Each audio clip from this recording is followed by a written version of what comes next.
So I guess I'd become what they wanted me to be. A killer.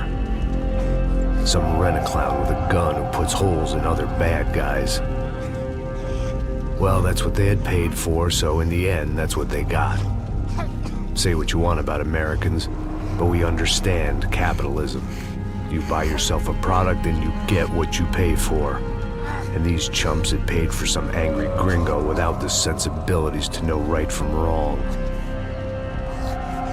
Here I was, about to execute this poor bastard like some dime store angel of death. And I realized they were correct. I wouldn't know right from wrong if one of them was helping the poor and the other was banging my sister.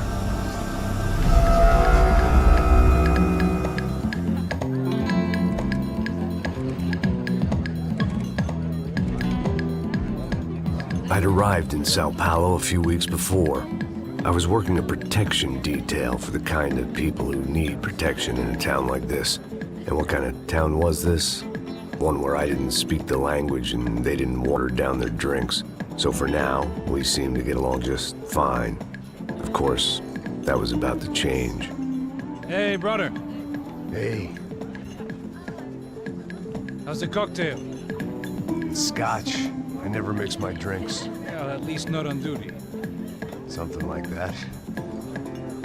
Man, that favela is big. Yep. Nothing like the view of extreme poverty to make a penthouse cocktail party really swing. I guess they call it trickle-down economics. That's funny.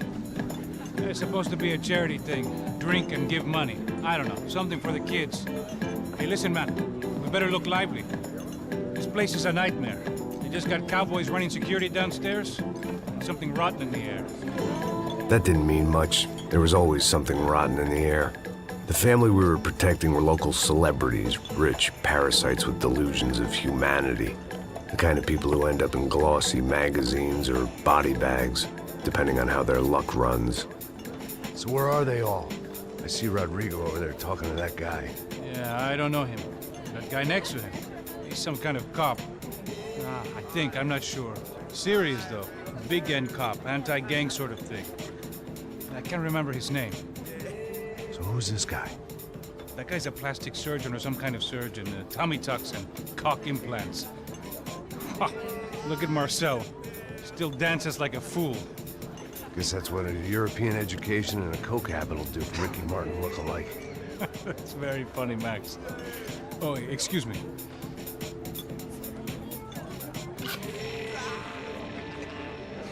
I was mostly working for Rodrigo Branco, a local businessman. Built things, did some charity, had things named after him, won awards, owned things, people. One of the trophies he had won was his wife, Fabiana. She was hot and wanted to be dangerous. Some good genes trying to fight their way out of a cesspit. She'd married well and was now at leisure to regret her good fortune. They got along as well as any rich workaholic and his younger airhead wife tend to get along. They mostly ignored each other. She spent a lot of time with his cokehead younger brother, Marcello. He was a good-time guy if your idea of a good time was an expensive suit, a bottle of champagne, and nothing between the ears. The middle brother, Victor, had just walked in. He was a local politician. Guy was smoother than an oil slick on an iceberg and about as toxic. The rest of the crowd, I didn't know, but I could imagine the types. People who know if they drink enough, they won't have to feel guilty about their good fortune. Suddenly, things turned real ugly. Felt like our hangovers arrived right on cue.